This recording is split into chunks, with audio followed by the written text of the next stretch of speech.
Capítulo 2. Algunos pilares cerebrales básicos. El cerebro humano es un órgano muy especial, no solo por lo que implica su funcionamiento, lo que quiere decir estar encargado de expresar la conducta, el lenguaje, el pensamiento y los sentimientos, sino como órgano mismo en su contexto biológico.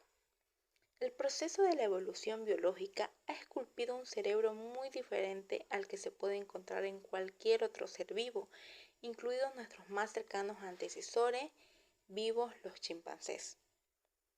No solo en lo que se refiere a su tamaño y su peso, casi 1,5 kilos frente al medio kilo que pesa el del chimpancé, sino a su fina estructura y organización. Es cierto que muchas partes del cerebro humano y el del chimpancé, aun cuando de tamaños diferentes, tienen un diseño muy similar, pero no es menos cierto que otras partes presentan diseños muy diferentes. En particular, la corteza prefrontal, cuya organización neuronal y nodos de distribución de la información a otras áreas de la corteza son fundamentales en la elaboración de los procesos mentales y sobre todo lo que refieren al pensamiento racional, simbólico y a la toma de decisiones, valores, normas y ética. El cerebro humano comienza su construcción a los pocos días, 16, tras la fecundación. En el transcurso de su desarrollo intraútero, durante los periodos fetal temprano y fetal tardío, y en particular en este último, hay un proceso muy activo de reorganización neuronal de la corteza cerebral. Este desarrollo continúa en la etapa postnatal temprana e infancia con una sobreproducción de circuitos neuronales en esta estructura del cerebro. Tras el nacimiento y hasta los 2 años de edad, hay un progresivo enriquecimiento del árbol dendrítico y el número de sinapsis aumenta. En esta etapa, la entrada de información sensorial es muy importante para el progreso postnatal del desarrollo de la organización sináptica. Ello ha sido estudiado particularmente en la corteza visual. Este papel de la información sensorial en el desarrollo y maduración de la sinapsis es esencial para entender los efectos generales de una gran cantidad de factores ambientales en el progreso postnatal de la organización de la corteza cerebral. La formación de sinapsis a lo largo del desarrollo difiere apreciablemente entre las diversas regiones del cerebro humano. Sabemos que el número de espinas dendríticas aumenta y alcanza su pico máximo entre las 34 a 36 semanas de la gestación para descender rápidamente tras el nacimiento. Después del nacimiento, a partir de los 2-4 meses, y de modo general en la corteza cerebral, hay una sinaptogénesis progresiva y rápida. Esta sinaptogénesis varía según el área cortical de que se trate. Por ejemplo, en la corteza visual el pico máximo se alcanza a los 8 meses. Después el sistema se remodela con una pérdida progresiva de sinapsis y a los 11 años quedan solo el 60% de ellas. En el caso de la corteza prefrontal, este patrón es diferente. El máximo de riqueza sináptica se adquiere a los 2 años y esta progresión continúa más lentamente hasta los 7. A partir de esa edad, el proceso de neurogénesis se remodela, con la pérdida de sinapsis también alcanza el 40%, pero a lo largo de los años y de forma muy gradual. Por su parte, el sistema límbico, el sistema emocional, termina su maduración sináptica entre los 4 y 7 años, dependiendo de la estructura de que se trate. El hipocampo, por ejemplo, estructura fundamental para los procesos de la memoria, adquiere ya una arquitectura neuronal que es casi idéntica a la del adulto a la de edad de 4 años. De modo general, el patrón de desarrollo y pérdida de sinapsis en las áreas sensoriales, el sistema límbico, es mucho más temprano que en las áreas corticales de asociación y desde luego mucho más que en la corteza prefrontal. Tras el nacimiento, el cerebro es un continuum de actividad que, aunque bajo el gobierno de un poderoso programa genético, es férreamente dependiente de su relación con el mundo sensorial y emocional que lo rodea. Es un juego, esta vez más específico, en el que se establece entre los genes que porta el individuo y el medio ambiente en el que vive y en que buena medida hacen del ser humano ese ser diferente a todos los demás que hay en el mundo. Pero el cerebro en su construcción no es un proceso continuo, homogéneo y sincrónico consigo mismo y con el tiempo. Ya lo acabamos de ver a propósito de la sinapsis. El desarrollo cerebral se produce de una forma asincrónica. Tiene tiempos diferentes. Los programas del genoma que dirigen dicho desarrollo específico lo podríamos describir como ventanas que se abren en un momento determinado, y es en ese momento determinado cuando cierta información del entorno sensorial, motora, familiar, social, emocional o de razonamiento pueden entrar en ellas. Y ningún momento es más óptimo que ese, pues estas ventanas abiertas se cierran con el tiempo para dar paso a la apertura de otras. Hoy comenzamos a saber que estas ventanas plásticas o periodos críticos en los que el medio específico que rodea el individuo debe estar necesariamente presente. Son absolutamente fundamentales para el desarrollo de muchas funciones del cerebro, como el habla, la visión, la emoción, las habilidades para la música o las matemáticas, el aprendizaje de una segunda lengua o, en general, los procesos cognitivos, conocimiento y razonamiento. Incluso empezamos a conocer que existen periodos críticos diferentes para la formación, los subsistemas o componentes de estas funciones plásticas que acabamos de mencionar. Permítanme un símil que ya he relatado alguna vez en otra parte y que ayudará a entender fácilmente lo que trato de decir. Piénsese que el desarrollo del cerebro del niño, desde el momento de la fecundación, se asemeja a la construcción de un coche en una cadena de montaje. El coche en sus piezas más elementales, los genes, es transportado por una cinta que corre a una determinada velocidad, tiempo, en donde a lo largo del recorrido se le van montando piezas, medio ambiente. El tiempo de este recorrido varía en función de determinadas condiciones. Puede ser el número de piezas que se requiere para montar en cada periodo del recorrido o la dificultad de su montaje, periodo prenatal, periodo perinatal, primera infancia, infancia media, infancia mayor, pubertad, adolescencia, jóvenes, adulto y senescencia. La estructura básica del coche puede ya traer defectos que luego repercutirán en su funcionamiento, mutaciones genéticas que predisponen a ciertas patologías, o puede que un inicio genético sin ninguna anomalía aparezca un efecto debido que no se haya puesto las piezas adecuadas en el momento en que el coche pasaba por delante del montador, medio ambiente. El concepto de ventana plástica refiere, siguiendo con el mismo símil, a que mientras el coche corre por la cadena de montaje y llevando programado genéticamente a sus propios cambios intrínsecos, se requieren periodos en los que se ajusten las piezas que van o vienen del medio ambiente. Es decir, periodos que se abren para ese ajuste de la información, piezas, proveniente del medio ambiente y que se cierran definitivamente pasado este tiempo crítico.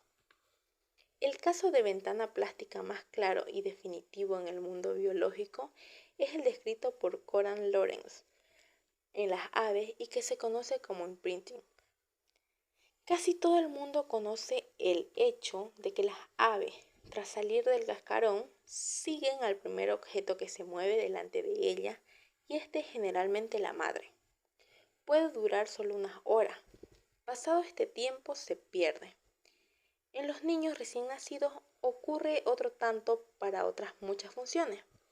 Por ejemplo, para la visión, el periodo de los primeros meses tras el nacimiento es tan crítico que de una deprivación de la visión en el niño de tan solo una semana puede tener marcados efectos para su futura visión. Hoy se sabe que tener la visión es el desarrollo de los diferentes circuitos en la retina, el tálamo y las numerosas áreas corticales que codifican diversos aspectos del mundo visual, como la forma, el color, el movimiento, etc. Se desarrollan con ventanas plásticas que se abren a tiempos diferentes, con una duración de unos pocos meses. Tal plasticidad alcanza a todos y cada uno del resto de los sistemas sensoriales, pero también alcanza otras funciones del sistema emocional, como las implicadas en el mecanismo de la curiosidad, la emoción, la atención, la empatía, la memoria, y que no determinan su maduración antes de los 4 años, lo que tiene implicaciones sobremanera importantes para desarrollar procesos que claramente tienen que ver con los aprendizajes y la memoria. Hay muchas otras ventanas plásticas, entre las que sobresale de forma especial la del lenguaje.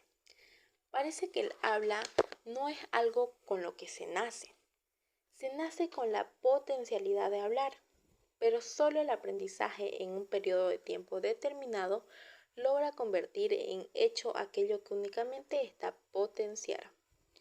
Un niño que no ha oído hablar nunca a su semejante antes de los 7 o los 8 años, jamás podrá hacerlo después, o desde luego lo hará con enormes dificultades y limitaciones. La ventana plástica del lenguaje se cierra alrededor de esa edad.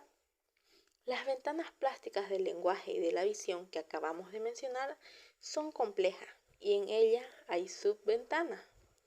Por ejemplo, en este caso, el proceso de adquisición de la semántica, significado de las palabras, es diferente en el tiempo a la adquisición de la sintaxis, construcción del lenguaje, o en el caso de la visión, la adquisición de los diferentes componentes del objeto visto, como el color, la forma o el movimiento, también es temporalmente diferente.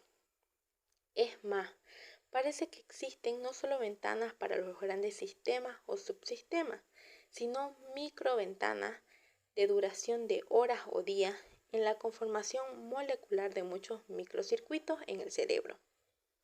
¿Podrían estos conocimientos ayudar a definir mejor los tiempos en la enseñanza? Por ejemplo, de la gramática o del inglés o de una tercera lengua. Cuando para enseñar las matemáticas. Pero hay muchas otras ventanas plásticas como aquellas que se abren alrededor de la pubertad, que, aunque todavía con muy pocas conocidas a nivel neurobiológico, son de enorme relevancia. Y es que conocer los mecanismos por los cuales opera el cerebro emocional en esas edades tempranas y cómo procesa y codifica ese complejo ingrediente de carga genética, carga ambiental, biológica, educación y cultura en el contexto de una invasión hormonal crítica que abre el cerebro y fija nuevos patrones de conducta individual, es absolutamente imprescindible para conocer las raíces biológicas de esta etapa convulsa que es la adolescencia. Precisamente durante esos periodos relativamente largos que son la pubertad y la adolescencia, el cerebro sufre profundos cambios en su camino de construcción hacia el cerebro adulto. Cambios que no son solo de matiz o de modelado de un cerebro ya hecho, sino un auténtico hacerse cerebro adulto con la muerte de neuronas y el aumento o disminución del grosor y el árbol de conexiones de las que permanecen vivas. De estas ventanas que estamos considerando hay un área del cerebro, la corteza prefrontal, que sufre un retraso de maduración considerable. Esta área del cerebro está implicada nada más que en todo aquello que consideramos más humano, desde la ética, la moral, el razonamiento o la propia responsabilidad social, el control de las emociones y la impulsividad, hasta la toma de decisiones y la planificación responsable del futuro de la propia vida del individuo. Esta parte del cerebro de la que hablamos, de hecho, no termina de madurar hasta los 25 o 27 años, que es cuando ya han aparecido ciertos neurotransmisores y cuando se ha determinado de aislar con mielina los axones de las neuronas. ¿Qué ventanas se abren y cuáles se cierran en ese largo periodo tan crucial para la construcción madura del ser humano? ¿Qué ventanas se abren y cuándo se cierran durante la pubertad, en esa cascada hormonal que invade y transforma el cerebro de los jóvenes?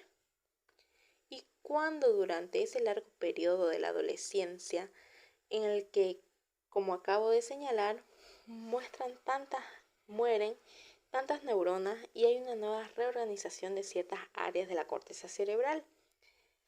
Y en todo esto, ¿qué elementos y estímulos del medio ambiente son los más relevantes para una mejor educación y enseñanza en los adolescentes? Pero pasemos a considerar brevemente el cerebro ya formado y maduro. El cerebro humano adulto está constituido esencialmente por unos 100 millones de neuronas y otras células que llamamos glía, en número casi 10 veces mayor. Un conjunto de neuronas interconectadas y distribuidas en pequeños o amplios territorios de la corteza cerebral conforman los circuitos neuronales que codifican para funciones específicas. Hoy sabemos que este cerebro adulto, como continuación del periodo de desarrollo, sigue siendo plástico, cambiante. La propia neurona es plástica, es decir, está cambiando constantemente gracias al trabajo de sus propios genes. Y esto último se refleja obviamente en los circuitos que conforman estas neuronas, donde se genera quiénes somos cada uno y cómo ese uno cambia cada día y a lo largo de toda la vida. Precisamente la interacción del individuo en el medio ambiente produce continuos cambios en el cerebro. De hecho, aprender y memorizar es eso, cambiar el cableado sináptico del cerebro. Y aprender y memorizar es el proceso que realiza el ser humano desde que nace hasta que muere. El cerebro humano es un órgano heterogéneo. Su corteza cerebral está dividida en muchas áreas y estructuras. Por un lado, posee áreas en particular donde se crea la sensación y la percepción del mundo a través de la información proveniente de los órganos de los sentidos: visión, audición, tacto, temperatura, dolor, gusto, olfato y otros. Las áreas en donde se elaboran los programas motores con los que se ejecuta la conducta. Pero también posee esos largos territorios prefrontoparietotemporales, las áreas de asociación, donde se elaboran los procesos mentales, el pensamiento abstracto y simbólico y los sentimientos. La neurociencia ya aporta abundantes conocimientos acerca de los códigos neuronales que elaboran los procesos mentales y se sabe que están cifrados en códigos de tiempo, abiertos y no anatómicos y fijos en el espacio. La corteza cerebral está dividida en dos estructuras: los dos hemicerebros, derecho e izquierdo, que albergan funciones diferentes y complementarias. La unidad funcional del cerebro se realiza gracias a este puente anatómico que une ambos hemisferios y que es el cuerpo calloso, 1.000.000 de fibras nerviosas. Cuando se analizan las nuevas funciones de ambos hemisferios cerebrales por separado, se comprueba que el hemicerebro derecho es fundamentalmente un cerebro holístico, global, que realiza asociaciones de tiempo, acontecimientos y espacio, lugares, muy distantes de modo constante. Es generador de ritmos, música, imágenes, dibujos. Es el hemisferio creador. Funciona bajo el foco de una atención dispersa y en parte inconsciente. El hemisferio izquierdo, por su parte, es lenguaje, lógica, matemática. Es el hemisferio analítico. funciona bajo el foco de una atención focalizada consciente. Ambos hemisferios trabajan siempre juntos y en conjunción, pues para la elaboración de cualquier función cognitiva específica necesitan del diálogo y la transferencia de información entre ellos. Entre ambos hemisferios hay pues un intercambio de información continuo y constante. Sacar conocimiento, al menos rudimentario, de cómo se elaboran los procesos mentales y el pensamiento, el lenguaje y las matemáticas, los sustractos de las asociaciones de eventos del tiempo, la memoria y cómo finalmente se crea conciencia y conocimiento es fundamental para captar la esencia del mensaje neuroeducativo. Del mismo modo, es esencial conocer el mundo de las emociones para captar la esencia de la enseñanza. La elaboración de las emociones corresponde a otro cerebro dentro del cerebro que se conoce como sistema límbico o cerebro emocional. La emoción es la energía que mueve el mundo. Su importancia principal radica en lo que se ve, se oye, se toca, se paladea o se huele. Tras ser analizado sin significado emocional alguno por las correspondientes áreas sensoriales específicas de la corteza cerebral, pasa por el filtro del sistema emocional y allí es donde las percepciones sensoriales ya creadas se las acuña con la etiqueta de bueno o malo, atractivo o rechazable, interesante o soso. Y es después cuando esta información, ya coloreada con ese significado emocional, pasa a las áreas de asociación de la corteza cerebral, donde se construyen los procesos mentales de razón y pensamiento y se elaboran las funciones ejecutivas complejas. Y también pasa al hipocampo, donde se registra la traza mnemónica de memoria, de la percepción o de lo percibido y aprendido. En otras palabras, los abstractos o ideas con las que se trabajan las cortezas de asociación para crear el pensamiento ya están impregnadas de emoción. En particular, parecen fundamentales los circuitos neuronales de una estructura de sistema límbico. Cognición-emoción es pues un binomio indisoluble que nos lleva a concebir de cierto que no hay razón sin emoción, binomio cardinal que para entender la esencia de lo que es enseñar y aprender, sacaremos ventaja de estos conocimientos básicos en los capítulos que siguen.